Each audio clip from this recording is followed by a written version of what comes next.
Terusnya kita buka surah juzuk yang ke-30. Juzuk yang ke-30. Surah ini pendek.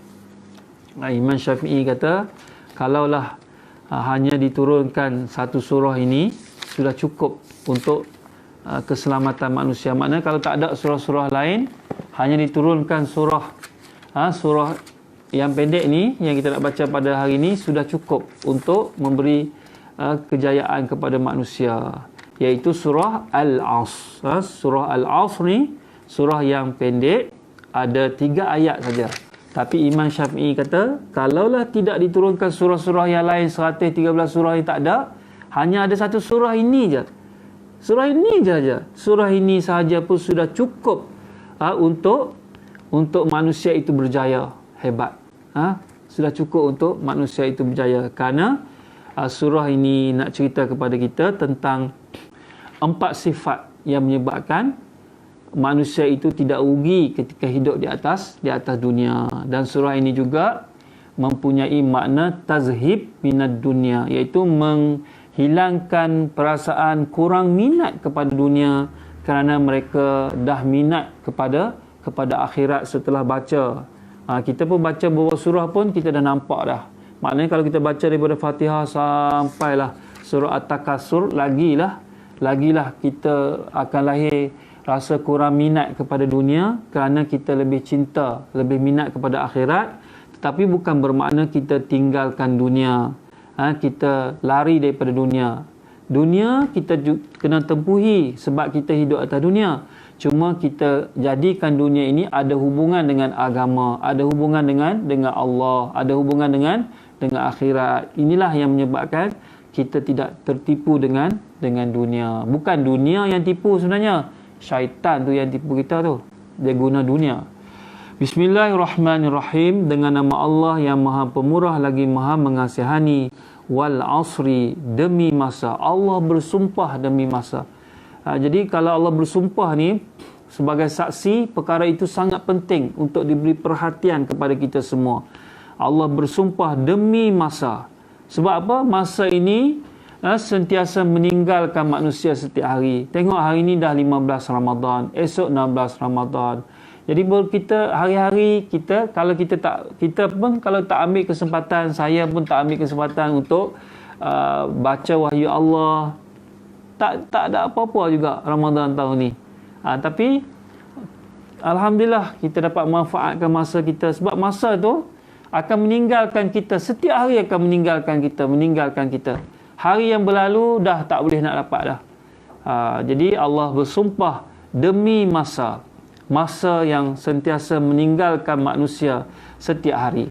Innal insana lafi khusr. Sesungguhnya manusia ini memang jenis dia dalam kerugian. Lafi khusrin. Sesungguhnya manusia itu dalam kerugian yang sangat besar. Khusrin ni, mana khusrin azim, mana kerugian yang sangat besar bila mereka hidup atas dunia tetapi mereka tidak dapat guna masa yang Allah bagi ini dengan perkara-perkara yang boleh mendekatkan diri mereka kepada Allah, perkara-perkara yang boleh mendorong mereka melakukan amal soleh. Sebab Allah bagi masa ini sahaja ketika hidup atas dunia. Bila kita pergi akhirat, tak ada lagi masa ni. Masa lain pula. Akhirat tak boleh dah nak minta untuk kembali di dunia. Masa yang Allah bagi di dunia ini sahaja. Sebab itu kalau manusia tak manfaatkan masa ini, manusia itu memang rugi sungguh. Kerugian itu memang akan ditanggung oleh manusia. Kecuali Allah beritahu, mereka-mereka yang tak rugi ialah illal ladzina amanu, kecuali orang-orang yang beriman. Maknanya ketika mereka berada di atas dunia ini, mereka beriman kepada Allah dengan iman yang sempurna, iaitu mentauhidkan Allah sahaja dalam beribadah, di dalam berdoa. Mereka tidak terlibat dengan perkara-perkara syirik. Mereka inilah orang yang berjaya. Sebab itu kita nak belajar daripada Quran ini kerana kita nak capai iman yang sempurna. Iman yang sempurna. Yang keduanya ialah wa'amilus solihat, dan mereka mengerjakan amal-amal soleh yang menepati syariat, yang menepati sunnah Rasulullah SAW ini ketika mereka hidup atas dunia, mereka buat amal-amal soleh. Dan yang ketiganya ialah watawasau bil haqq, dan mereka berpesan-pesan dengan kebenaran. Maknanya mereka menyampaikan kebenaran, kebenaran wahyu ini kepada hamba Allah Subhanahu wa taala. Jadi kalau tengok dalam Ibnu Abbas, tafsir Ibnu Abbas ni, watawasau bil haqq ini ialah bil haqqi, itu tuan-tuan boleh tanda bil haqqi ni bit tauhid, bit tauhid. Ibnu Abbas kata bil haqqi ni dengan tauhid, berpesan-pesan dengan kebenaran tauhid, mengesahkan Allah saja. Watawasau bis sabr, dan serta berpesan-pesan dengan kesabaran tentang wahyu ni. Bukan pesan sekali saja di atas tauhid dengan wahyu ni sekali tinggal, tak.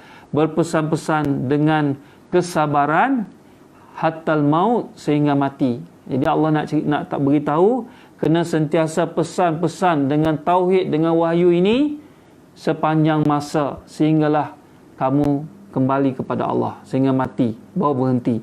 Sebab tu ada watawasau bis sabri, dengan sabar. Dengan sabar ni sampai matilah. Jadi mudah-mudahan kita dapat usaha untuk cuba memiliki sifat ini, supaya kita tidak rugi, tidak menjadi manusia yang rugi ketika hidup atas dunia, sehingga tidak melakukan ketaatan kepada Allah, tak buat perkara-perkara yang disuruh oleh Allah. Bila kembali pada akhirat barulah menyesal, minta supaya kembali balik di dunia, tak boleh.